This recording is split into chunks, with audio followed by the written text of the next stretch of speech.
Remember when we were little, all stories started with, "Once upon a time?"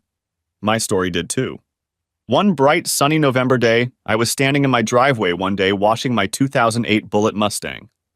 There are guys who like to relax by playing golf, and there are those who like to just take a nap. But I was washing my car, relaxing, and letting my mind find the answers to my problems. I was living on borrowed time and I knew it. Strangely, what I thought I knew and what was going to happen were two different things. According to the weatherman's forecast, the warm weather we've been experiencing in late fall may last another week or two. That will give me at least 7 to 14 extra days of riding the Bullitt. After that, I'll have to put it away for the winter and drive my Jeep. I had all my favorite Turtle Wax ice products laid out in the cart and was about to finish the interior and then start on the exterior when all of a sudden an impaired vehicle drove down my street and stopped in front of my house. I recognized the driver, or at least the person behind the wheel. It was my wife's mother, Judy. She got out of the car, leaving it at an angle in the middle of the street, and ran down my driveway. As she approached, I noticed tears in her eyes, and she rushed toward me. She buried her head in my chest and started crying hard. "Come on, Judy," I said softly. "Let's go inside and you can tell us all about it." I led her into the house and sat her down at the kitchen table. "He's such an asshole," she cried. "Judy, would you like something to drink?" I asked. "Do you have tea?" she asked between sobs. I nodded, brought her a cup, and made tea.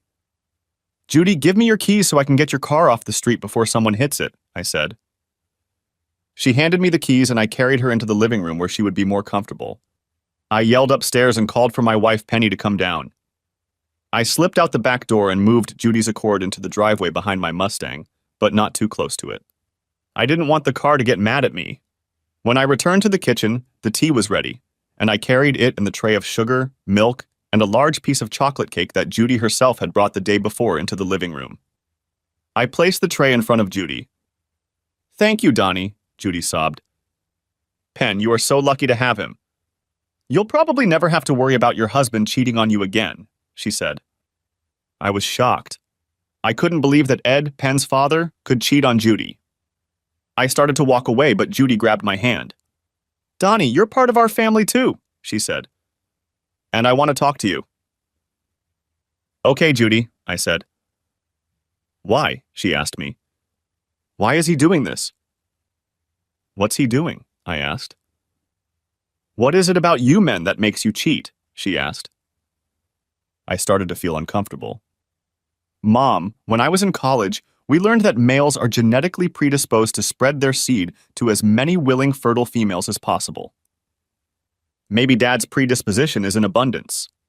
Or maybe it's not his fault. Men are just born that way. And maybe some women are too. Society even laughs and looks the other way when men act this way. They say he's manly or a ladies' man, and when a woman does it, she's a slut," Penny said. "I'm not talking about men in general," Judy said. "I'm talking about your father, who swore to be faithful to me and love me, and he keeps on." "Mom, you know Daddy loves you," Penny interrupted. "He loves you more than anything in the world. But he just needs to spread his seed. You can't fight nature. All you can do is try to work with her. When he married me, he vowed to put my needs and our marriage above nature," Judy said. The sound of the doorbell put an end to the conversation, at least for the time being. "I'll do it myself," I said, glad for the opportunity to take my mind off the painful and emotionally intense situation. Not that I didn't care. I liked both of Penny's parents, but all I wanted to do was wash the car. Opening the door, I came face to face with Penny's father, Ed. He looked like a dog that had been kicked. Ed was stocky, with a balding back of his head and seemingly the only eyebrow that managed to hover over his forehead. Why a guy who looked like him would even be around Judy, let alone marry her, was a topic best left in the hands of science fiction authors, because it made no sense. But for the same guy to cheat on her is even less so. "Hi, Don," he said softly. "I saw Judy's car in the driveway." "Is she here?" "They're in the living room," I said. I pointed the way and he slowly walked in. I stepped through the door he had just come through and shook my head. I took the hose and started to hose the car down to remove any adhering dirt and debris from the coating before I soaped it up and washed it. I was just getting down to business and telling the car how nice it would feel when it was clean and rubbed to a shine again, when a giggle was heard from behind me. Just as I turned my head to see who it was, two thin arms wrapped around my waist. A lock of brown hair fell over my shoulder. "Donnie, do you love me?" she asked. "Of course I do, Penny. You already know that," I said. "I'm having a family crisis here, honey," she said. "I need some help. I need you to grill some steaks and help me talk my mom down. They might actually go for a divorce this time." "Has he done this before?" I asked. "Several times," Penny said. "They love each other so much, but they keep doing it." I can tell Dad is really serious about stopping this time. He even suggested they get help. The rest of the time he said he didn't need a psychiatrist playing with his head, but now he's finally realized that he probably can't quit on his own. And my mom knows he loves her. "Maybe she should do something more than that," I said. "What do you mean?" Penny asked. "Look, honey, they're both adults. They're older than we are. They know they have to take responsibility for their own actions and the results of the choices they've made. So maybe if your mom refused to put up with this a long time ago, she wouldn't be going through this now. And maybe if she had, your dad would have realized that if he kept doing it, it would end up costing him in the end." "I don't understand you, honey," Penny said. "Okay, I'll put it simply," I said. "If I was your mom, the first time I caught him cheating, I would have divorced him. I heard you tried to tell her about his character and all that, but to me that's just total bullshit. It was like you were justifying his actions. And he needs to realize that every time he goes out and does that, there's a chance he's going to lose his wife and his family." Penny looked at me like she was shocked. Then she tightened her lips and they quivered. I realized she was moving into a fight, flight, or tears reaction. I watched her say nothing, and then her tears started to flow. I wrapped my arms around her and told her to calm down. I would do anything she wanted. "Donnie, this is easy for you. Your parents aren't the ones talking about breaking up. Your parents were perfect, that's why you never went through this. I don't want my parents to split up, and I don't want them to live the rest of their lives alone. When we have kids, I want them to have two grandparents who love them, and I want us all to be one big happy family. I don't want to worry about not being able to invite one of my parents to a birthday party or barbecue because the other one won't come if they're there," she laments. "Okay, honey," I said. "I'll help. I'll cook the steaks, and you can send your father to talk to me while you talk to your mother. Maybe when the food is ready, you two can join us on the deck and we can get them talking." I philosophically disagreed with what I was doing, but I loved Penny like flowers love rain. I could also understand her need to try to keep her parents together. Most of us don't want to see our family fall apart. We expect our parents to be paragons of virtue. After all, they are the ones from whom we drew our examples of right and wrong. Even when they fail, we tend to look past it just to stay out of the way. So I spent an unpleasant afternoon chatting with my father-in-law. We went from talking about my Mustang, during which Penny's father lied to me, to talking about other sports. Penny's dad told me that he had a friend who had a Bullet Mustang from the 80s. He told me about how much faster it was than the ones they make now, and how he had borrowed it a couple times. I just nodded my head and smiled. But I thought he was a lying sack of shit because they didn't make Bullet in the 80s or 90s. And as for speed, the 2012 V6 Mustang has more horsepower than the V8s of the 80s and 90s and has a higher top speed. Plus, they handle better and have better fuel economy. Anyway, after that we talked about sports and how to cook the best steak on the grill. He was giving me all this fatherly advice and trying to make himself look like an expert on how to be a man while I had to wash my car. So not long after I wooed him, I let the other shoe drop. "So what's going on between you and Judy?" I asked. He looked like I'd punched him in the face. Then he broke down and almost cried. "I didn't mean to hurt her," he cried. "She wasn't supposed to find out." Original, I thought. Are there any cheaters in the world whose spouses had to find out about this? And if he didn't want to hurt her, why the hell did he do the thing that would hurt her the most? I had to work hard not to snap at him. I remained surprisingly calm and collected, even though I was seething inside. Judy was so much like her daughter that I imagined him doing something to hurt Penny too. And I wouldn't let anyone hurt my wife. I actually wanted to kick that cheating bastard off my property. In my opinion, Judy needed to divorce his ass. He was a serial cheater and he would do it again. Judy would be better off without him. I thought about my dad and Uncle Steve. They were both great guys. My mom died a few years ago in a car accident.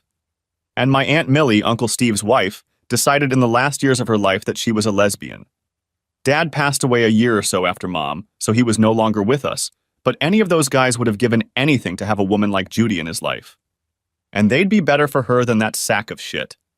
But I smiled at him, thinking about it. An hour or so later, Judy and Penny joined us on the deck. We ate and the meal was enjoyable.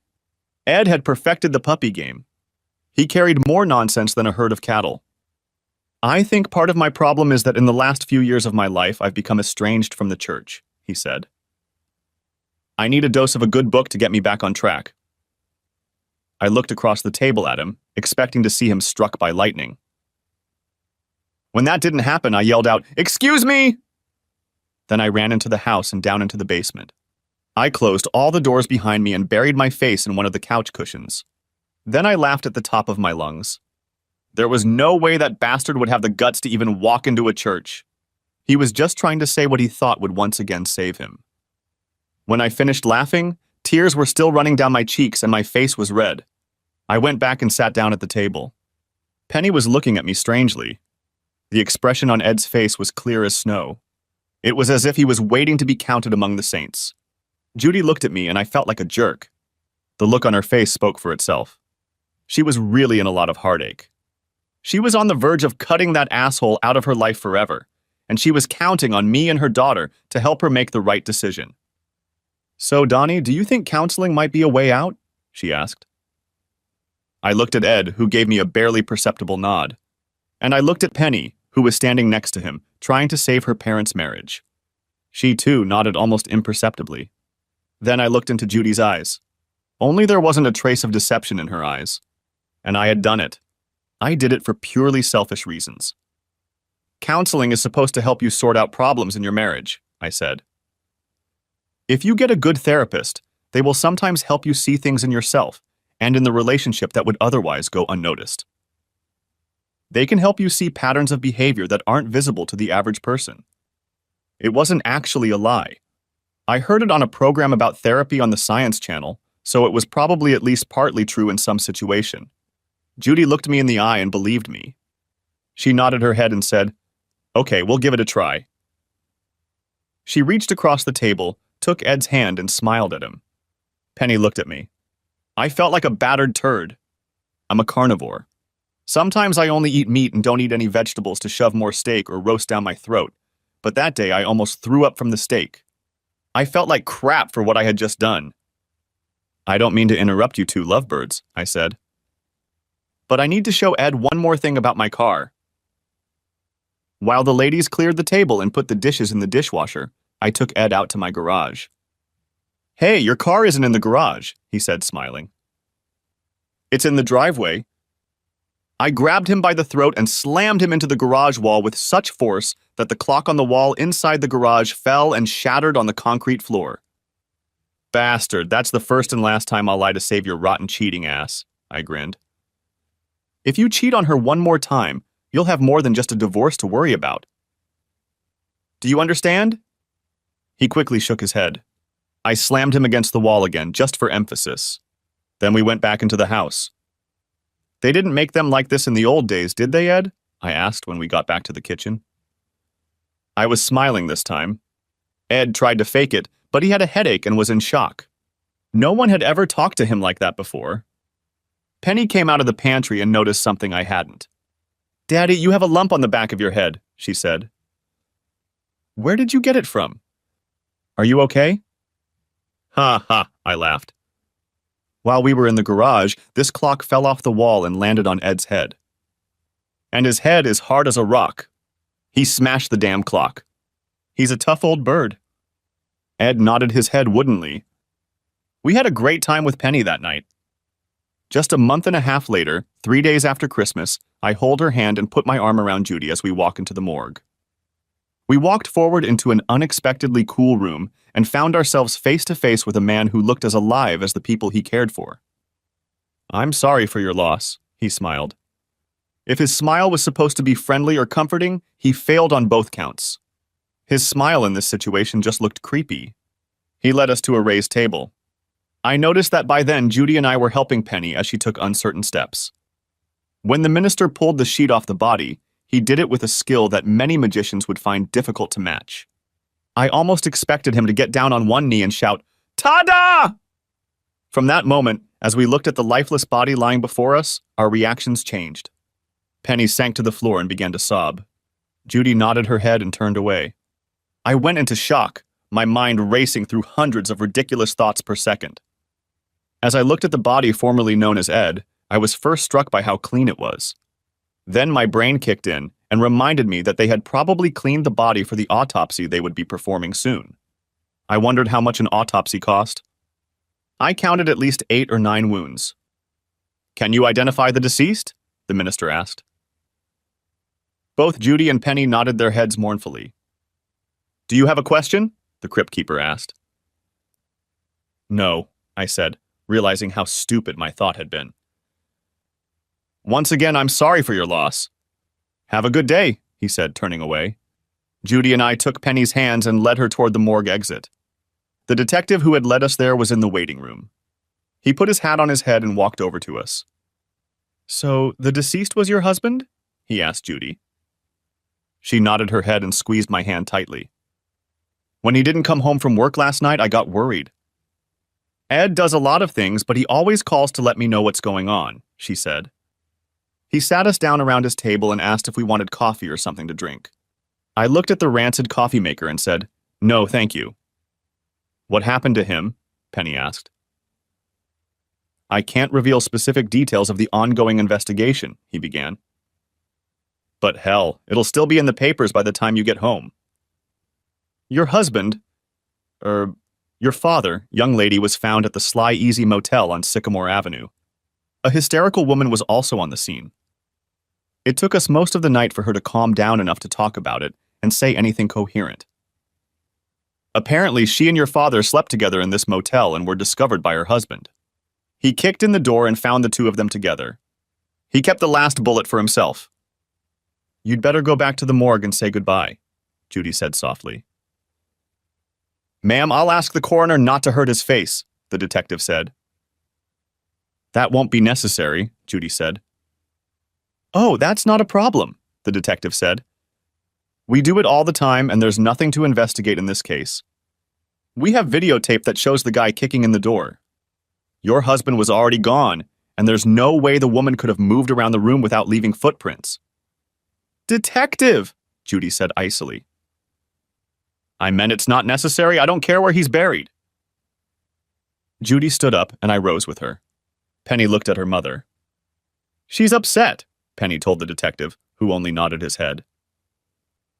As soon as we drove away from the detective's office, Judy's resolve weakened, and she began to cry, resting her head on my shoulder. I drove them both home and tried to make them comfortable. Throughout that day, people who had learned of Ed's death stopped by to offer their condolences. My neighbor Tanya came in with a tray of delicacies. "How are you holding up?" she asked. I shrugged. "It's okay, honey, we're friends," she said. "I know you spent a lot of time with the old man. I used to see him a lot when he came to visit. He used to talk to you while you were pleasuring the queen of the neighborhood." Tanya, of course, was talking about my Mustang. She always told me that if her husband Rick spent as much time on her as I did on my car, she would be a happy girl. "Actually, Tanya," I started. Then I lowered my voice so no one else could hear us. I couldn't stand that old bastard. He was a serial cheater. It was just in his nature to cheat. "You can't go against nature," she laughed. "And Judy is so sweet," I continued. "I don't know how she put up with him for so long. After she gets over his death, she'll be better off without him." "You're high," she laughed. "Women aren't like that, especially her generation. He was her first lover, her first husband, her first everything. Why do you think she kept forgiving him? She loved him, stupid. She couldn't imagine herself with anyone else. They're like magnets. They're so drawn to each other. Without him, she'd be lost." Tanya was wrong about several things. As the weeks passed, Judy's anger at Ed continued unabated. At first, she even refused to attend his funeral. I convinced her to go for Penny's sake. Eventually, Penny got angry at her mother and at me. I told her I didn't want to speak at her father's funeral. She probably thought I was just nervous about public speaking, but truth be told, I couldn't think of a single good thing to say about the guy. One of his best friends ended up doing the whole thing. His words were memorable. "We're all here to say goodbye to Ed Bauer." Well, he was Ed. You should have known him. Even his best friend, who had known him for 45 of his 50 years of life, couldn't think of a single good word to say about him. After the funeral, Judy fought for her life. She became more and more a part of us. Some things she just couldn't deal with. If we were watching a TV show and a guy cheated on his wife, Judy would go ballistic. Penny and I spent a lot of time talking about what we could do for her. Penny seems to have gotten over his father's death pretty easily. We just moved on. After all, it wasn't like we saw him every day. It was about 3 months after his death, and we got together with friends and relatives. We thought we were being clever. We invited just about every eligible man in Judy's age group we could think of.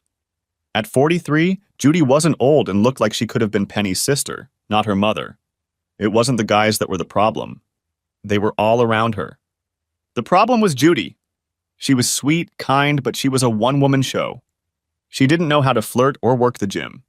Hell, when she turned 18 and her parents gave her permission to start dating, Ed, who was 25 and had already been married twice, swept her off her feet, got her cherry, got her pregnant, and married her.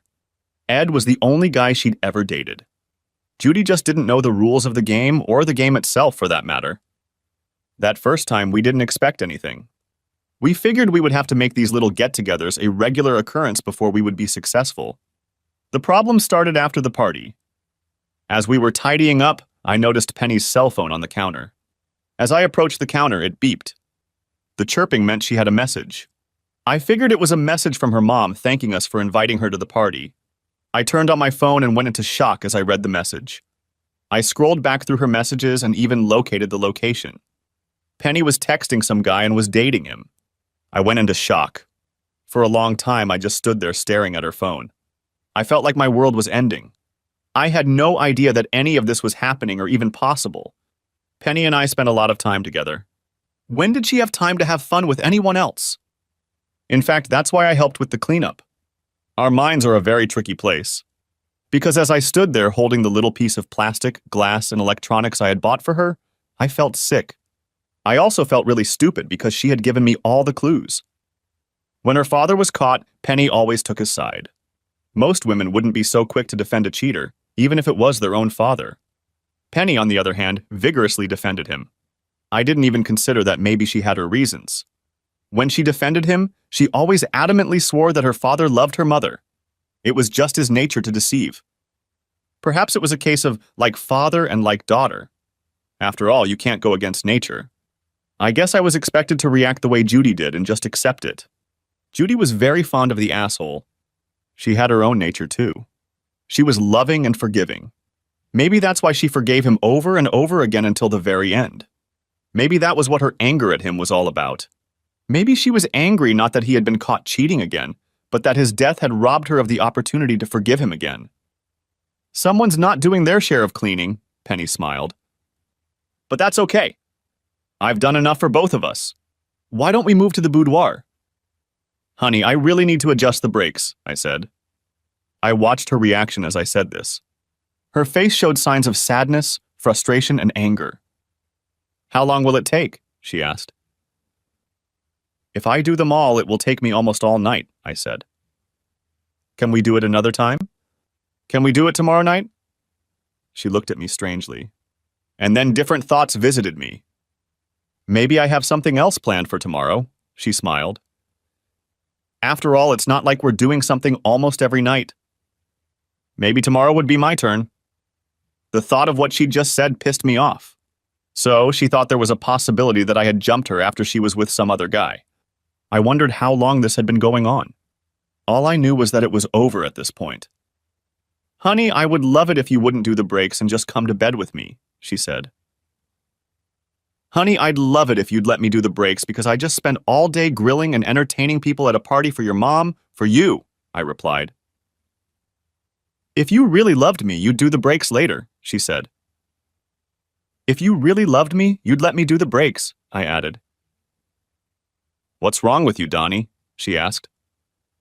"Usually you get me from the moment we wake up until the last second we open our eyes. And today you don't want that. Do you know how many women here have told me how lucky I am to have you? Even Tanya told me what she'd do to you if I wasn't here. So I want very badly to do some of that right now." "They will still be possible tomorrow," I said. And with those words, I left her standing still. "Okay," she called out to me through the door. And knowing Penny as well as I did, I realized what this was all about. The reason she was so desperate to have sex with me tonight was because we weren't going to have sex tomorrow. She was going to pretend to be tired or something, but really she was sure she didn't want to have sex with me after having fun with the man she'd met at the motel. Perhaps I was jumping to conclusions. I didn't know how to deal with it until it happened. Perhaps something else was going on. I was reminded of a TV show where a woman repeatedly dated a guy and her husband, who was insanely jealous, found out about it. The husband was a cement truck driver, and he was so concerned about what his wife was doing that he drove home in the middle of work to check on her. He saw a new Mustang convertible in the driveway and saw a guy coming into his house. He backed up the cement truck and dumped the entire load of cement into the convertible, wrecking the car. Turns out his wife wasn't cheating on him. She took out a loan on the Mustang as a gift and he wrecked it. She ended up divorcing him. The next morning I went to work as usual. I didn't do anything out of the ordinary. I woke up and Penny made me breakfast. "I'm sorry," I said. "I love you, Pen." "What's gotten into you this morning?" she asked, smiling. "I just wanted you to know how much I care about you," I said. I felt like shit. I felt like this was my last chance to convince her not to do something we'd both regret. At the same time, if nothing had happened and I'd gotten it all wrong, I wouldn't have felt so guilty. I drove to work and once there, immersed myself in my morning tasks. By 9:30, I was ahead of schedule, and there was almost nothing left for me to do. I worked a couple more hours and left at 11:30. Just as I was leaving the building, I got a call from Penny. "Hi, honey," she said. "Would you like to have lunch with your wife?" "I'd love to," I said, smiling. "Do you want us to meet at home or at a restaurant?" I breathed a heavy sigh of relief. I was so glad I'd come to the wrong conclusion. "Hold on, honey, I have another call," she said. A few seconds later, she returned. "Donnie, can we have lunch tomorrow? Mommy needs to talk," she said. "I'll probably be busy," I said and hung up. I called Judy. "Hi," I said. "How's your day going?" "Even better after talking to my favorite son-in-law," she said, smiling. "I'm your only son-in-law," I coined. "But you're still my favorite," she said. "Have you talked to Penny yet today, Judy?" I asked. "She's going to ask you something." "I hope you're not going to set me up with one of your lonely old friends again," she said. "Truth be told, I'm not sure I'm ready to date anyone yet."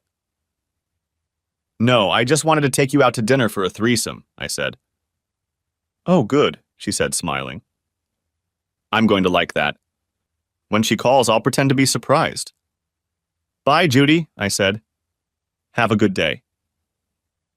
The call delayed me another 10 minutes, and now I knew that Penny had called to ask me to lunch, just to make sure I was at work. Maybe she'd learned some of the tricks of the trade from her father, but then the old bastard got caught a lot. I got in my car and drove to the motel. There were several cars in the parking lot that looked familiar, but it didn't matter. I spotted Penny's Ford Focus as soon as I pulled up to the hotel. I knew exactly which room to go to. I spotted the cleaning lady and paid her $50 to open the room door as quietly as possible. She backed off and I opened the door. I had no doubt who it was. As soon as I opened the door, he tried to turn around to see what was going on. I instantly crossed the room and pulled him off the bed. I pressed him against the hard, cheap floorboards. "Donnie, what are you doing?" Penny yelled, trying to pull me away from him. I stood up very calmly and pulled her hands off me. "Don't ever touch me again," I said calmly. I called my secretary and told her I wasn't feeling well and would be gone for the rest of the day and probably the next day too. My second call was to 911 to report that there had been a beating. Penny was just sitting on the bed. A couple times she tried to say something to me, but I just kept telling her to shut up. "Donnie, when we get home," she finally began. "We don't have a house," I said. I'm not living with a slut. Go to your mother's house, Penny. The police arrived and I left the room and spoke to them. I'm the one who called, I said. You don't look so bad, one of the policemen said. Not me, him, I said, pointing at Rick, who was still unconscious. They handcuffed me and put me in the car just as the ambulance arrived. In the police cruiser, I hardly said anything. The officers tried to get me to talk about what had happened. Although I would have easily confessed what I had done, I was too depressed to talk about it. As soon as I arrived at the station, I was photographed, fingerprinted, and detained on suspicion of assault. Until the details of the case came out, they only had suspicions. Even if I was willing to tell them I had done it, they had no proof. In every major city in the world, there are countless lunatics who will confess to any crime, from the Lindbergh kidnapping to the Ripper murders in London. There are also leagues of homeless people who are willing to admit to a crime just to get a few meals in a cot. This is especially true in bad weather, when some people are willing to sacrifice their freedom to have a roof over their heads. I was placed in a large cell with at least 8 other people. None of them approached me, and I was content to sit on an empty bench along the back wall. Most of the guys looked like they were either poor or drunk. I decided to use this time wisely. Since all I could do was think, it seemed like the perfect time to consider my next steps. There is a big difference between suspecting that your spouse is cheating on you and actually confronting it. There's also the issue of emotional attachment. Let's face it, people change over time. There are many cases where a couple has just become so estranged that one of them does something drastic just to get the ball rolling. In such cases, the divorce that follows can be a fresh start for both. In such cases, the parting can be pleasant. But there are others when a couple has quarreled and argued so much over the years that they just can't stand each other. They fight not because they love each other and want to stay together, but because they hate each other and want to make the other's life as miserable as possible. Like, I'm not going to let this asshole get a divorce so he can go sleep with his goddamn secretary and be happy. In my case, it was nothing like that. I loved Penny with all my heart and soul. Until I walked into that motel room and saw her with Rick, I intended to spend the rest of my life with her. That's why it was so painful for me. I literally felt like someone had ripped out a part of my soul. I didn't realize that. We had a beautiful life, and I really thought we loved each other. At least I loved her. And the guy she picked, Rick, was older than me, and I'm 6 years older than Penny. Rick was old, and he was fat and bald. I just didn't get it. If she wanted an old fat guy, why the hell did she marry me? In fact, she was the one who chased me when we first started dating. We met at a bar. We were both there with friends. We didn't know each other, and none of our friends knew each other. She saw me, and for the rest of the night, every time I turned around, she was there. She even tried to use a dirty phrase on me. I remember looking into those beautiful eyes and I was just mesmerized. And she said, "Well, if you're going to follow me around all night, you might as well tell me your name." So now I show up at a cheap motel and see her with a fat old neighbor. I wondered how Tanya would feel about that. Just as I was starting to figure out what to do, I heard someone calling my name. "Don Osmond," the stout policeman called out. I walked over to him and peered through the bars as he started to open the door. Behind him and on either side of him stood 2 other policemen with their hands on the handles. "Are you guys going to shoot me?" I asked. "No, asshole, you got bailed out," he said. "By who?" I asked. He just looked at me like I wasn't there. "Does it matter?" he asked. "What have I been charged with?" I asked. "And who bailed me out?" "How long have I been here?" "Look, buddy, you've got too many damned questions," he said. "Do you want to get out or not?" "Officer," I said, "I know you deal with a lot of people in a lot of different situations, and that puts your perspective on everyone. You've heard it all too many times to repeat. But this is a new experience for me. This is the first time I've been in jail for any reason, so if you could take a minute and answer a couple questions for me. It won't take up much of your time, but it will make a big difference in my life."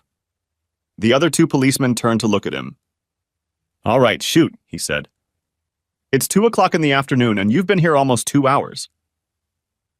I spoke in low tones so that only he and the other policemen, who kept their eyes on the rest of my cellmates, could hear me. I caught my wife and roommate together in a motel room this afternoon. I admit I handled it badly. I just don't want to see either of them ever again in my life. So if it's Penny trying to bail me out with my own money because she doesn't have a job, I'd rather stay here. I don't want anything more to do with her. Sorry, kid, he said. That's her. She was crying the whole time. But you don't have to worry. Some fat guy and his lawyer are here to talk to the prosecutor. I don't think he's going to press charges against you. But he looks kind of sketchy, so I wouldn't trust him. Anyway, they'll only keep you here for a couple days to cool off, and then they'll let you use the ATM and bail yourself out, since there's no record of you and no one died. They left, looking at me with something akin to pity in their eyes. I sat down on the bench again and noticed that many of my cellmates were watching me. They were probably wondering what the hell I was talking to the cops about and why I wasn't leaving. I knew Penny was trying to bail me out because she felt guilty. I was being honest with the cops. I didn't want anything more to do with her. At that moment, I felt bad because I had helped convince Judy to give Ed another chance when I didn't want to do it for Penny. I wondered if I felt the same way Judy did when Ed cheated on her. Ed had done it over and over again, so Judy had been through it more than once. I couldn't understand how she got through it. She had to be so much stronger than me. It's the strangest thing. If you think about a person long enough, they show up. Just as I was contemplating whether Penny would tell Judy what she'd done, my cops came back. Hey, Osmond, there's another hottie here to see you. It's not the first one, it must be her sister. This one says her name is Judy. She's in the interrogation room. Would you like to see her? Yes, I said. He made me put both my hands through the bars of the bars and then cuffed me again. Then he opened the door while the others held their weapons at the ready and led me out, closing the door behind him. We walked down the hallway and into a partitioned room. There was a huge panel of bulletproof glass with small holes in some places through which people could talk. I sat down and looked through the glass at Judy. For a minute, neither of us said anything. Hey, Donnie, she said. What's going on? So Penny didn't tell you? I asked. She just said you beat up your neighbor and went to jail, and you wouldn't let her bail you out because you were upset about it, she said. But I know you, Donnie. And I have a bad feeling about this. Judy, she cheated on me, I said. Her face lowered. Not with, isn't he disgusting? She asked in shock. But why? From what she told me, you're constantly... Before we could finish speaking, a tall man in a cheap suit and glasses knocked on the wall. Excuse me, he said. Are you Don Osmond? I nodded my head. Can you join me in the conference room across the hall when you're done here? He pointed to my handcuffs, and the police officers uncuffed me. He's not life-threatening. He has no priors. Why is he handcuffed? He's here for assault, the cop said, although I would have done the same thing. He's actually here for whoring, not assault. Donnie, what are you going to do? Judy asked. I know how you feel, so don't do anything stupid. I'll call you tomorrow, I said. If I get out of here today, I'll send your daughter to stay with you. I walked into the conference room and saw 3 men sitting at the table with Penny. 2 of them I didn't recognize. When I walked in, Penny jumped to her feet and Rick stood up, limping toward me. Get off me, I shouted. I looked at the guy sitting at the table. If any of these assholes come near me, I'm going back to my cell. Penny and Rick walked back to where they were sitting, and the guy at the table looked at them. Mr. Osmond, my name is Willis Drummond. I'm the district attorney for this region. Literally thousands of cases come across my desk every day. Mr. Daniels is the attorney who is representing your neighbor. Anyway, Mr. Daniels has a suggestion that would allow everyone present to leave immediately, sort of without prejudice. What are you talking about, Willis? I asked. Why don't you tell him, Charlie? He turned to Daniels. The lawyer looked at me and spoke as if he and I were old friends. Don, what happened here is an unfortunate situation. The emotional damage alone is terrible. There is no reason for you to leave this room with a criminal record that will cause you problems for the rest of your life. These are very serious charges. We're talking assault and battery, plus intent to do grievous bodily harm, he said. Don't worry about it, I said. With my education and specialty, my employer and future employers won't care. He swallowed. There is no need for an innocent person to get hurt because of some fun that got out of control, he said. There's no reason for that to happen. Who in this damn room is innocent? I asked. Just me. I'm the one who got hurt here. At this point, Penny began to cry. I thought I had a woman I could love and be with for the rest of my life. I found out I didn't. I thought I had a neighbor, or rather a friend living next door to me that I could trust. I found out that wasn't true either. Donnie, what about Tanya? Asked Rick. Tanya has never done anything wrong to you. Why should she be hurt in all this? Tanya deserves to know what kind of skunk she's married to. She doesn't deserve to be cheated on and lied to. No one deserves that, I said. Tanya is beautiful. She'll come back. Eventually, she'll meet someone who will be much better for her than you are. She'll be fine. Maybe we'll get through this together. She doesn't need some fat-ass windbag. No! He shouted. Please don't tell her. Daniel started trying to speak again. Here's the deal. My client agrees not to press charges against you. And you're forgetting that all of this happened. I agree to the charges, I said. I also agree to a jury trial. When 12 of our peers find out why I beat the crap out of your client, they'll make him and you tie each other up and tar and feather each other. I will also name him in my divorce case and sue him for everything I can. I will testify to what I saw in Tanya's divorce case as well, I said. That's my plan. All four of them huddled together and were talking in low tones. Rick and Penny seemed to be arguing. Finally, they looked at me again. What do you want? They asked. Nothing, I said. I won't say anything to Tanya. You have my word on that. And I won't sue you or name you in the divorce. But you must testify in the divorce if necessary and deny the charges.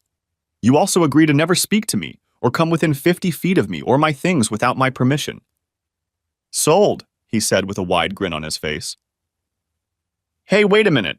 I know I'm about 50 feet from the HER right now, but it won't start until I step away from the building, right? Rick, I don't care what you do to her. She's not mine anymore. Once my divorce is settled, I'll never see her again. She's all yours. Can I go now? No, Donnie, Penny shouted. No, we're not doing this. Willis, could you walk me to the counter so I can get my things? I need my wallet so I can get a cab home.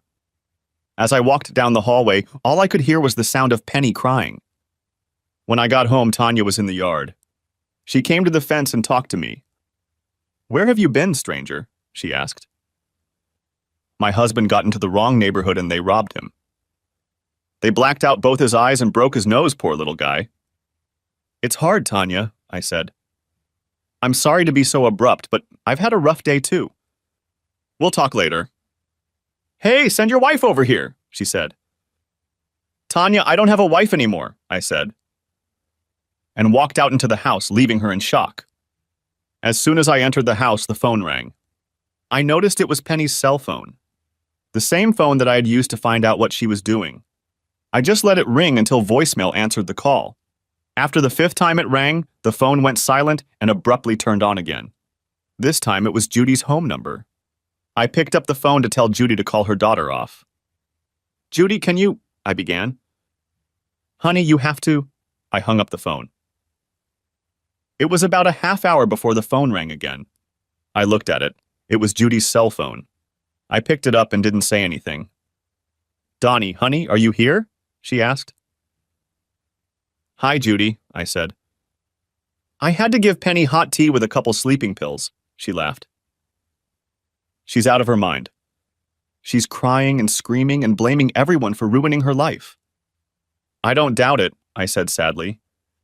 But there aren't that many people to blame. Oh, she blames it on your neighbor Rick. She says he also sold her on that deal you agreed to. She also blames you for the way you've been acting. How am I doing? I asked. Donnie, you're not acting like me, she said softly. And that's exactly what she expected. Does it ever get any better? I asked. No, she said even softer than I did. It gets worse over time. You start to doubt yourself. You wonder what's not in you that makes him want to be with another woman. You wonder what you're doing wrong. and you start comparing yourself to every new man you meet. You wonder if he will start sleeping with her now. And it gets worse as time goes on, because no matter how much time passes, you're never the same. You never regain that lost trust. You spend your whole life testing him. Every time he's late or not where he's supposed to be, you imagine he's cheating on you.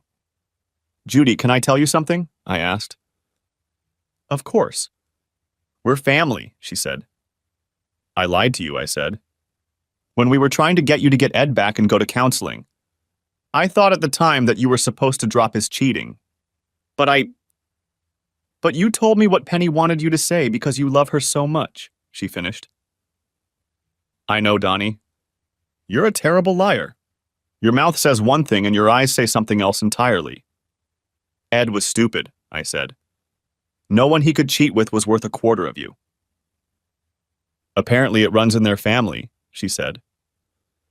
I can't believe she let that disgusting fat guy even get near her, let alone. Judy, I'm sorry, but I'm not you, I said. As much as it hurts me right now, I'm not going to do it. I'm not going to keep taking her back when she'll just wait a little while and then try to pull it off again. What was it she said about her father? You can't argue with nature. Maybe she got it from him, but it's just something about her. I hope that's not true, she said. What about all those wild animals that are trained to perform in the circus and those that people keep as pets? I think in some cases you can fight nature. But Judy, these are very rare cases, and they require a lot of work and a reward system. With circus animals, you have to start training when they are very young. I believe her, Judy. I think she's right. You and I are just stupid. You can't fight nature. Cheaters will cheat. So what does it mean? She asked softly. That makes us one of two choices, I said. If we free ourselves from it and start life anew, then we become who we are by nature. We're just good people who made a mistake and fell in love with the wrong people. In your case, you have a beautiful daughter to show for it. I have nothing, so at this point my life has been wasted. On the other hand, if we continue to put up with it, hoping they will change, we become suckers. We're just willing to keep putting up with it no matter what crap they spew at us. You've done your time in hell, Judy. Your next man should be worthy of you. And my next woman should be the same. Who are you talking to, Mom? Penny asked. Is it Donnie?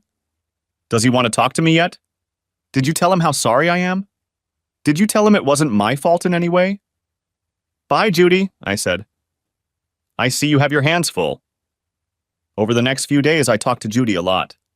Tanya and several women from the neighboring house came to my house, brought me food, and talked to me to cheer me up. I hired a lawyer and prepared an agreement. I prepared what I thought was a very fair agreement. I was making good money. I wanted to split our assets down the middle like a judge would do.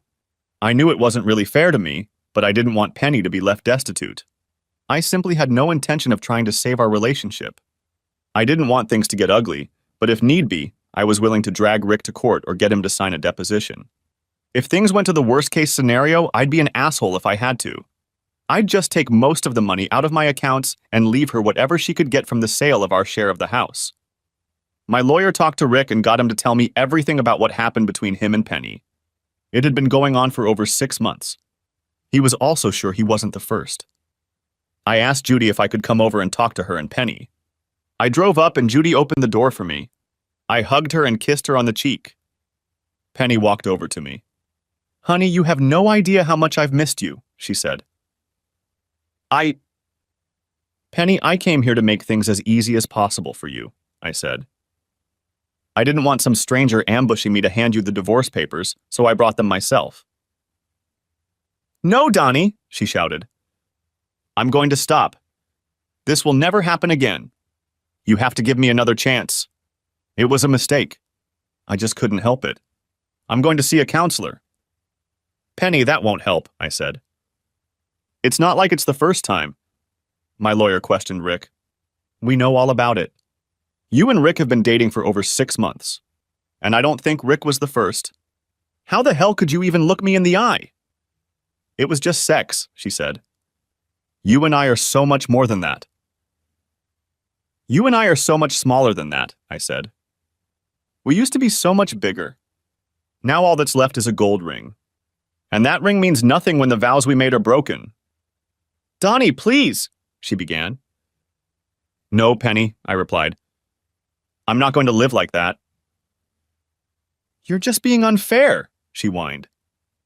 You're tearing my heart out. You have to forgive me. You love me, damn it.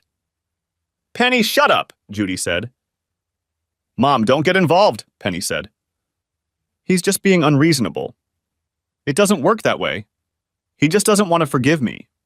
It doesn't have to be that way. I can't eat. I can't sleep. I love him so much. I feel like my heart is going to burst. Boo, boo, boo, boo, Judy shouted. You're just like your father, Penny, Judy said. You act like the whole world revolves around you and what you want. I've forgiven your father over and over again. And maybe you've started to think that's the way it should be. Donnie is not me. You're a grown woman, so act like it. You had the perfect marriage and you blew it. Now get over it. Donnie's having a hard time too. He's been so depressed the last few days. I can't believe you would do this to someone who loves you so much. Then I remembered that your father did that to me. I'm glad he's free. I only wish I had. But Mom, I'm depressed too, Penny said. I've admitted I was wrong and I'm sorry. I'm hurting too, you know. Penny, it's your own fault. As much as you are my daughter, and I love you, perhaps you deserve it. Sooner or later, you're going to have to answer for your actions. I agree, Penny said. But I don't think what I did was bad enough to get divorced over. Shouldn't that be up to the person you're hurting? Judy asked. Marriage is what two people want, Penny. Maybe Donnie doesn't want to be married to you anymore. Stop saying that, Mom, Penny yelled. She turned to me and looked across the room. Donnie, haven't I been a good wife to you so far? I've cleaned your house. I've cooked your meals. I've given you everything you could ask for in a wife. So why can't you focus on all the things I've done right instead of all the things I've done wrong? Honey, you look the way I feel, she continued. You look like someone suddenly yanked the rug out from under your feet and left you spinning in the air with nothing to orient yourself and nothing to hold on to. I feel the same way. I'm just lost without you. I can't stop crying. I feel like my life is over. Nothing makes sense. You have the power to make us both better. All you have to do is forgive me once. I swear to you that it will never happen again. I left the room without saying anything. As I reached the door, I turned around and looked at her. Penny, please get a lawyer, I said. I want to get this over with as soon as possible. I need a fresh start in life. I drove home and saw Tanya again as I walked out onto the porch. Hey, Donnie, wait up, she called out. I sighed and watched her cross the yard. Tanya was dressed in old denim shorts and a t-shirt that had seen better days when she worked in the yard.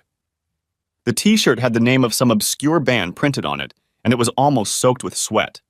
Tanya had obviously forgotten her bra, or just decided she didn't need one while she was working in the yard. I need to tell you a couple things, she said. Tanya wasn't as slender as Penny or Judy, but she was on a whole other level. I guess while I'd been happily married, I'd just downplayed my attraction to her. But now that I'd broken up with Penny, the floodgates had opened. Why are you looking at me like that? She asked. I'm sorry, I said. I shouldn't have. Donnie, I just wanted you to know that Rick and I are there for you, she said. If you need anything or just want to talk. Actually, I think it would be good for him too. He's still reeling from being mugged. I think a lot of his confidence is gone. You know that macho male ego you guys have? Well, his ego is shattered because some asshole beat him to a pulp and took all his money. Maybe talking to you guys will help him. You know how it works. When you have to help someone through problems, you feel strong. I think it might be good for Rick. I'll send it over in a little while. But I wanted to do something for you too. You'll be fine, she smiled. But that's not what I meant. You know I'm a married woman. Besides, you're not that kind of guy. I shrugged and tried to smile. I just smiled at her and thought again about telling her what a piece of shit she was married to. But I realized that telling her that would only hurt her.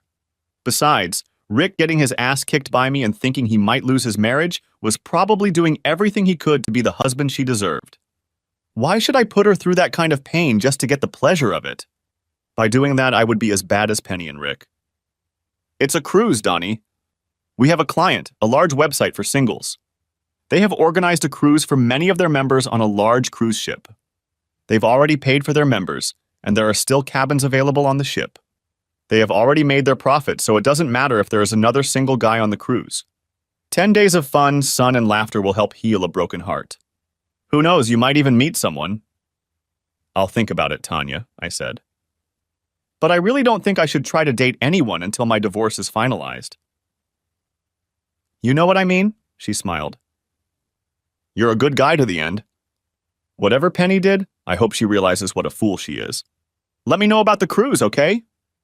I did everything I could to make things right with Penny. My lawyer worked on the divorce and I went about my life. I asked my boss to transfer me to another neighborhood and told him about why I needed to leave the area. It took him a few days, but he went out of his way to accommodate me. Our Phoenix plant had been interviewing engineers for over a month. The new location seemed just what I needed for a fresh start. The warm weather and the opportunity to drive my car year-round also appealed to me. I was going to have to leave everything and everyone I knew behind, but that was what a fresh start was all about. I talked to Judy about my idea to leave the neighborhood, and she was very upset. When I told her my reasons, she agreed with me and said she felt the same way. She was still processing Ed's death. Her feelings were much the same as mine as she tried to process her daughter's betrayal. She was thinking of moving east to live with her older sister and mother, who shared a house in New York City. After hearing me talk about her move, she started thinking about it again. I made her promise not to tell Penny about what I was planning to do. Honey, I don't have to tell her, she says. That girl is obsessed with you. She spends most of her time following you around. She's so afraid that you're going to try to sleep with some other woman that she just goes crazy. She was furious when you stood on the porch talking to Tanya that day. She came home and cried for hours, calling Tanya a slut of all stripes. I think her biggest fear is that you'll get infatuated with Tanya and tell her what happened. Then you and Tanya will sleep together, and it will become a story. Saying that, she laughed. It's not really that far-fetched, I said. That's really true, she said. Donnie, you really love my stupid daughter. I saw the wheels turning in your head when you were talking to her the other day. You were trying so hard to figure out how to get her back. But I was glad you couldn't. She's my baby and I love her, but I love you too, Donnie, and we both know what she's like. At least when this is all over, you'll have a friend in Arizona you can visit when it gets too cold in New York, I said. And you'll have someone in the Rotten Apple if you want to learn about non-Southwestern culture, she laughed. Donnie, promise me we'll keep in touch. I don't have a choice, I said. I've only had 2 people I've loved, and one of them doesn't really love me. That means you're all I have left. I was glad she told me about Penny following me everywhere. I started following her whenever I went anywhere. One night I went to a movie, and as I got out of my car in the parking lot, I looked around. I noticed her watching me and decided to have a little fun with her. I looked at my watch as if I was waiting for someone. I then pulled out my phone and used the Fandango app to buy a ticket. I called Judy and asked her to call Penny and let her know that my date was waiting for me at the movie theater. Penny got out of the car and headed angrily toward me. I quickly ran inside the theater and told the man at the ticket booth that I had ordered the tickets online. He looked at his computer, handed them to me, and I went to the right side of the building just as a furious Penny appeared in the doorway. She tried to walk in the direction she'd seen me, but was stopped by the security guards. When she was escorted to the ticket booth, she realized that she had no way of knowing what movie I had come to see, and there were at least 15 movies playing in the theater. 2 hours later, I walked out of the theater. Bye, I called out, waving my hand like I was talking to someone. I had a great time. We'll have to do it again. That's enough, Donnie, Penny said. Just cut the crap. You went to the movies alone. I've been following you since you left the building. Get used to it, Penny, I said. I won't always be alone. Sooner or later I'll meet someone I'll want to date, and maybe more. Maybe I'll even meet the person I'll spend the rest of my life with. You've already met her, dummy. She looks just like me, Penny said. You just need to pull your head out of your ass and start trying to get over my one little mistake. I laughed out loud and left. Then I realized that everything Judy had told me was true. I trusted Judy. I was sure she wouldn't tell Penny about my plans, but I still needed a way to get out of town without letting Penny know where I was going. The answer came from the most unlikely source. The next day, just getting home, I heard a quiet knock on the back door. I went to the door and opened it. If I had to make a list of everyone I thought might be in there was no way I was going to give him a place on it. Rick was standing at my back door just like he used to when we were friends. The only difference was his body language. He knew he didn't belong here anymore. I guess he wasn't sure I wouldn't beat the shit out of him again. I didn't want to come, he said nervously. She made me. His gaze quickly darted over my shoulder. I saw Tanya watching us from the back porch. She smiled and waved. Come on in, buddy, I said loud enough for my voice to reach their house. I did everything you asked, he said nervously. And I'm grateful you didn't say anything to Tanya. But if Tanya hadn't made me come here, I would have had to call you anyway. We have a problem. We don't have a damn thing in common, I grinned. We don't have anything in common. That's very true, he said. But none of us want Tanya to get hurt, right? I nodded. And we both have issues with your psycho ex, he said. She's threatening to tell Tanya herself if I don't try to help her get you back. She says it's not fair for one of us to keep our marriage if we've both been cheating. She came to me yesterday. She's blackmailing me into giving her information about you and wants me to pressure you to get her back. I just looked at him. If he was hoping I'd be sympathetic, he was in for a disappointment. Suddenly, I realized I could use him to solve my problem. Rick, do it, I said. He looked at me strangely. Does she know about the cruise Tanya organized for me? I asked. I don't think so, he said. That's your information, I said. Give her all the information about the cruise. That should keep her happy for a while. It will be especially good if you tell her that you tried to get me to forgive her. Let her think that if we're on the ship together and there's nowhere else to go, there's a chance we'll talk. All right, he said. I'll do anything to save my marriage. I just stared at him. You may go, I said. The next day I got a call from Tanya. Donnie, Penny somehow found out about the cruise. Should I book her on the wrong cruise or something? Or do you want me to book her in the same room as yours or close to it? She asked. I can book you two together, although this is a singles cruise. Tanya, don't you get a commission on the cruises you book? I asked. Well, she said, but I don't need to try to get rich at the expense of my friends. Tanya, make that bitch pay in full, I said. You'll be doing me a huge favor, and you're going to help me more than you can imagine. Are you two back together? She asked. No chance, I said. But why? She asked. What are you two mad about? She cheated on me, Tanya, I said sadly. I walked in and caught them. There was no chance of a mistake or misunderstanding. I saw them with my own eyes. There's no chance of us being together again. I just need to get away from her. Over the next few days, I started preparing for the move. I looked at houses online. I contacted moving companies and called the new office in Phoenix. Everything was ready for the move. I was still on the phone with Judy. One of us called the other at least twice a day. The saddest day before I left was the day Judy left for New York. I stopped by her house to say goodbye, and naturally, Penny was there. She had been so busy preparing for the cruise that she hadn't followed me the last few days. She smiled at me as she opened the door. I miss you so much, honey, she said. I ignored her and headed toward Judy. Judy hugged me as tight and long as she'd ever hugged me in her life. I wish you'd hug your wife like that, not my mom, Penny said. In a way, it's good that Mom is going to go live with Grandma and Aunt Nina. I think you're confused about who you care about. Judy and I laughed and stepped away from each other. Penny was taking Judy to the airport. I said goodbye and promised to call Judy every day. I wish you'd call me so we could talk, Penny said. You do realize you're wasting your time, right? This divorce is going to drag on for decades. By the time we get to court, you'll have forgotten why you wanted to divorce me. I also know that you withdrew a large amount of money from our account. I didn't say anything about it because I did it too. Isn't that a strange coincidence? Once again, I just stepped away from her. She was so happy. She seemed like she was about to explode at the thought of the two of us going on a cruise. She acted like we were going on a second honeymoon, not the two of us going on a cruise on the same ship, but not together. In fact, The possibility that I might sleep with other women while she was there never crossed her mind. 3 days later, I was ready to set off on my trip. Tanya had prepared everything I needed to make sure that I would have everything I needed on the cruise. Just before the ship left, I called Penny. "Penny, I won't be home for about 10 days, I told her.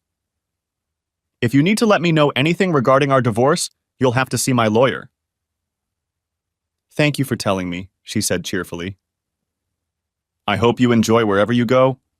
Maybe when the trip is over, you won't want to get divorced again.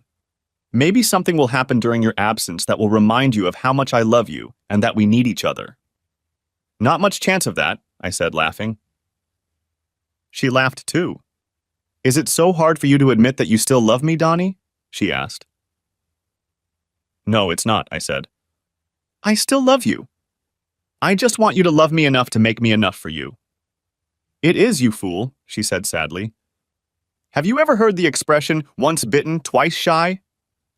In our case, it means I've seen what my life is like without you, and I'm not going to do it again. Yes, Donnie, I'm human. I made a mistake, but love had nothing to do with it. Something drew me to Rick, and even I don't know what it was. Maybe we'll find out when we go to therapy. But you're the only man I've ever loved." "Since you're so fond of old sayings," I said, "have you ever heard that you can't fight nature?" She looked at me strangely and only sighed when I hung up. 6 hours later, the ship was at sea. It was almost out of cellular range when my phone rang. I looked at the screen of my iPhone and smiled. Looking out the window, I watched the scenery go by. And yes, I know that windows on a ship are called portholes. Penny may have had a porthole she was looking out of, but I had a window. "Where the hell are you?" she shouted. "I've searched the whole damn ship and you're not on it." "Who said it was?" I laughed. "How the hell are we going to get back together if we don't spend time together?" she yelled. "You won't let me come home. You don't touch me or let me touch you. You barely talk to me. I'm going crazy. I love you, Donnie." "Okay, Penny," I said. "Once the cruise is over, I'll have to cool off. You can come home. But we won't sleep together."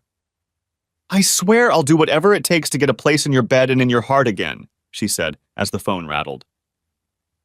"I love you, Donnie." Then the phone went silent. I was still laughing as I crossed the border into yet another state. I took the time to call my only friend. "Hi, Judy," I said when she picked up the phone. "Donnie!" she squeaked happily. "God, it's been so long since you called me." "Almost 4 hours," I said, laughing. "I'm beginning to think I've made a mistake," she said. "Do you have any idea what it's like to live with 2 stuck-up old women?" I started laughing. Judy always lifted my spirits. "Stop lying, Judy. I can't believe anyone could not want to be around you," I said. "Donnie, do you know what time is?" she asked. "They say time heals all wounds," I said. "They're wrong," she said seriously. "I guess I forgot that my sister and I just never got along." She and Mom were together so long that their personalities became similar. And now I can't find common ground with either of them. I laughed again. "Do you check your rearview mirrors to make sure you're not being followed?" she asked. "It's hard to keep up with a truck when you're on a ship," I said. Now it was her turn to laugh. "I'm not going to ask how you sneaked her onto the ship without you," she said. "Remember the Calgon commercial?" said I. "I had my own ancient Chinese secret." "I loved that commercial," she said. "I guess I should go make Mommy's tapioca. Drive safe, honey." I arrived in Phoenix late in the afternoon the next day. The first thing I did was get my Mustang off the trailer and into the garage. I was so relieved that it would never have to endure cold winters again that I didn't pay attention to the heat and possible sun damage to the paint. I spent the next few days getting everything settled and set up in my new home. I made appointments with the cable guy and all the other guys to come in and do their thing. But when all was said and done, the house was beautiful, but it didn't feel like a house, just a place. The day before I was supposed to report to my new job, it happened. My cell phone rang. I picked it up without looking at the screen. "Where are you?" she hissed. "Why is all your stuff gone?" "You said I could come home." "Since you called from home, you must be home," I said. That's what you wanted, isn't it? You know perfectly well that's not what I wanted, she hissed.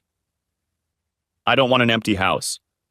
This is almost as bad as that ridiculous divorce you're pushing for. Don't worry about the divorce, I said. Your lawyer and my lawyer convinced me that without any proof I was screwed. I was practically at your mercy. So the divorce because of your affair with Rick is over.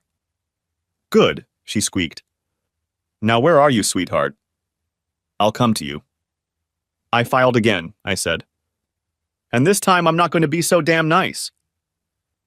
She started laughing. Does it matter why you're applying? She asked.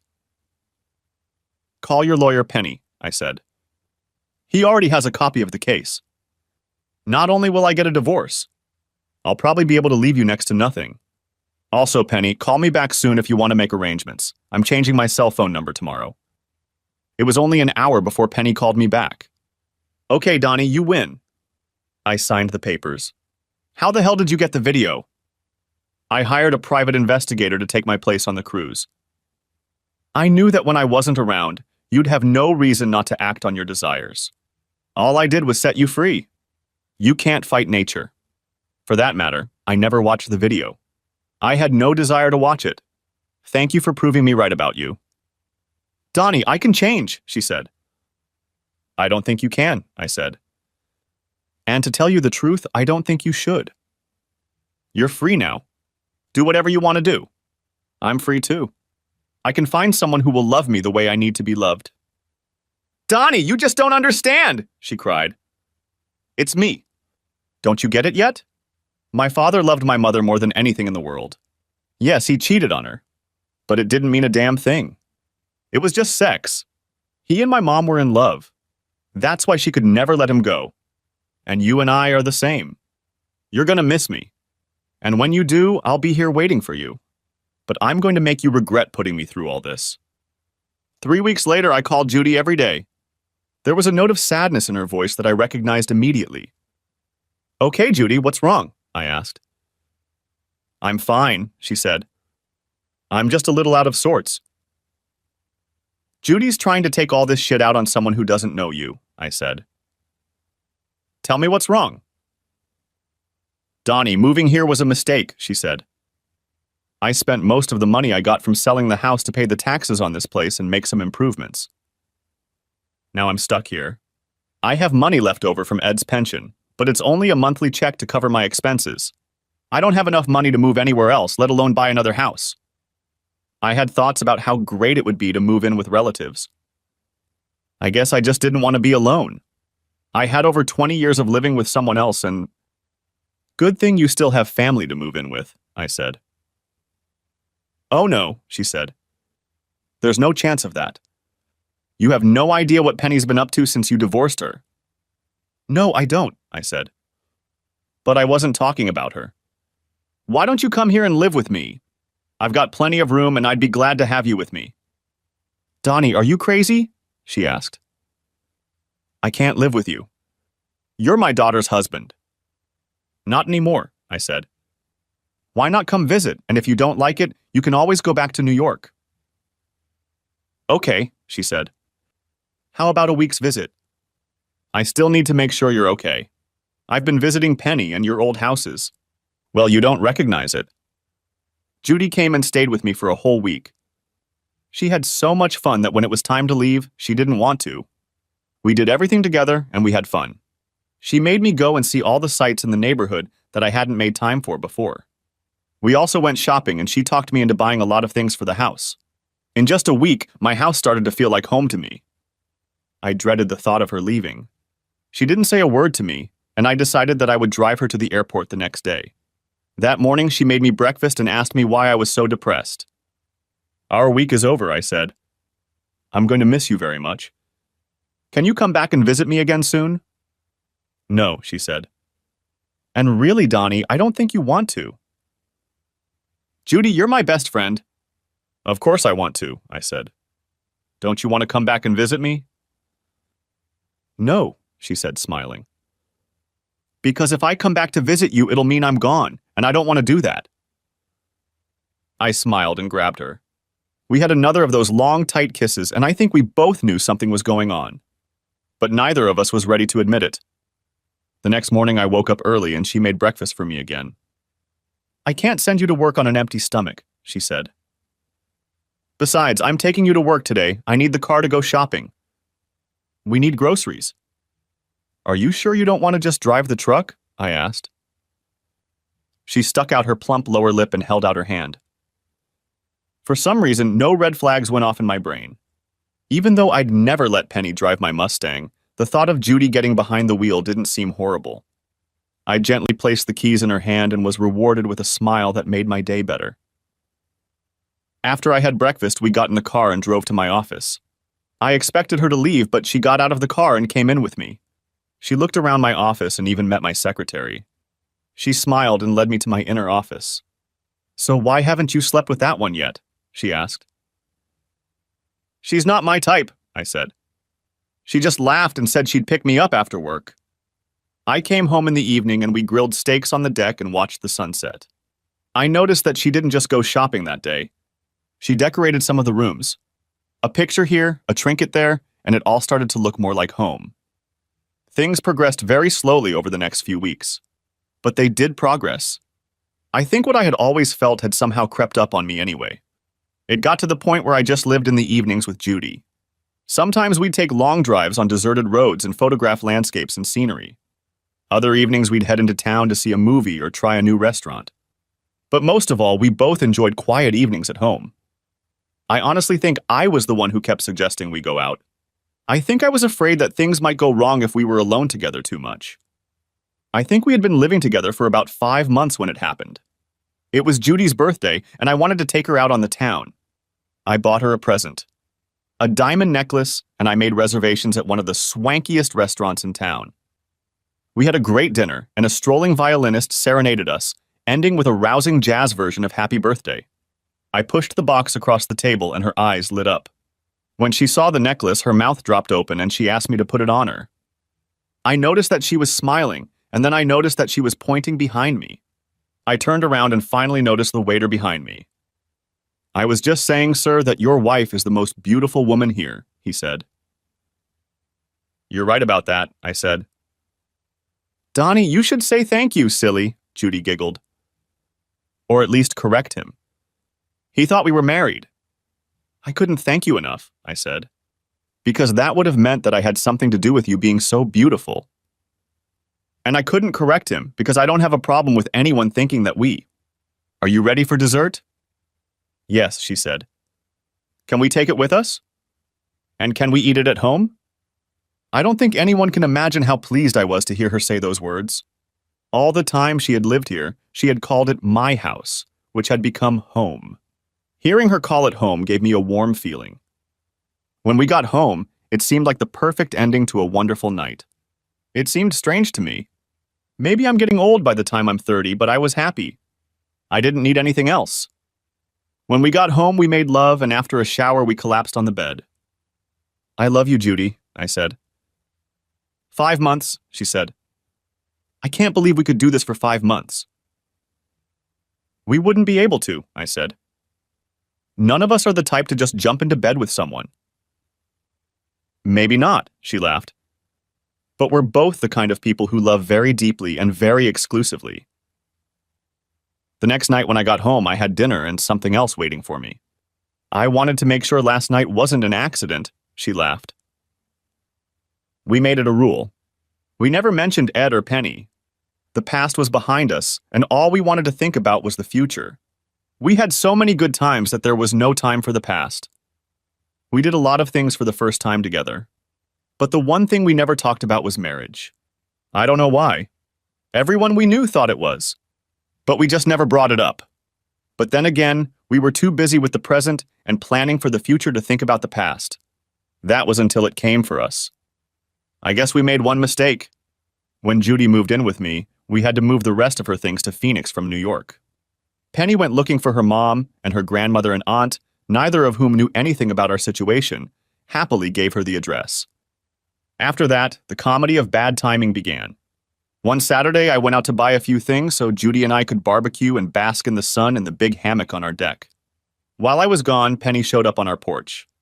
Judy had no choice but to invite her into the house, hoping I would be gone long enough to get rid of her. Penny realized almost immediately that her mom didn't live alone and that her housemate was most likely a man. Judy confirmed this and told Penny that she would meet her for breakfast the next morning. Penny drove off but saw my car and recognized it. She didn't know the road and got lost for a while. I got home and Judy decided not to give me the bad news until we relaxed a bit. We were grilling steaks over low heat and were about to relax when we noticed someone had climbed up and was watching us over the top of our 6-foot fence. Her eyes got as big as saucers and she started screaming like a banshee. We let her in the house. "I can't believe you two," she screamed. "Especially you, Mom. What will Daddy think?" "Penny, we're not married anymore," I said. "So what are you doing here?" "I came to try to find my mother," she said. "I was hoping she knew where you were. I need a little help." "What kind of help?" I asked. "I've lost almost all the money you left me, and I'm about to lose my house. I was hoping you would give me another chance." "I realized how stupid I was," she said sadly. "I'm sorry, Penny, but there's no chance of that," I said. "You can't fight nature." "Yes, you can," she said.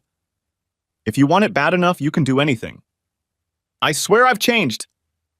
"I was talking about Judy's nature and mine," I smiled. "It's in our nature to fall in love with someone and stay that way forever. We can't fight it, but since you're our daughter, I guess we'll have to help you with the house. You go home and I'll put some money in your account. But you'll have to get yourself a job." "Why can't I stay here with you?" she asked. "Penny, just being around you reminds me of what you did to me and makes me angry all over again. It was the main reason I left town in the first place. Do you want the money or not?" "Of course," she said. Then she looked directly at Judy. "You're the one who doesn't want me here, aren't you, Mother? You know that if I had a fair chance to fight for him, you'd lose. And Donnie just agrees with you as much as he agrees with me. The poor deluded man thinks he loves you, but in reality he still loves me. He just stays with you because you're just like me and he knows you won't cheat on him." Judy and I both laughed at her. We had already discussed Penny and our past enough that her ramblings didn't matter to us. I preferred Judy's kindness and malleability to Penny's kindness and malleability any day. And she liked the fact that the only woman I paid attention to was her. Penny left the next morning. She was still angry that we hadn't let her stay with us, but it would have been very inconvenient, and I was happy with the way things had turned out, and so was Judy. I think to some extent what happened to Penny was our fault. But really, we just wanted to be alone. Later, we found out that Penny had slept with some men in the neighborhood where we lived, including some of our friends. There was a lot of gossip about it. Early one morning, Tanya saw a couple of men leaving the house and confronted them. That's how Tanya found out everything. When she told them that they should be ashamed of embarrassing their wives with the neighbor's whore, they advised her to stop being so nosy and that perhaps she should keep an eye on her own husband instead of everyone else. They told her that was the reason I divorced Penny and left. Tanya confronted Rick, who broke down and admitted his guilt. 2 days later, as Penny opened the door of the house and lowered the suitcases to the floor, she had a funny feeling. It was the last feeling she had ever experienced. She thought maybe she should call one of the guys to make her feel better. Just reaching for the phone, she noticed Tanya sitting in the dark. "I always thought we were friends," Tanya said with tears in her eyes. "We're friends," said a shocked Penny. "You had it all, Penny. You had a beautiful home, a good life, and a husband who idolized you.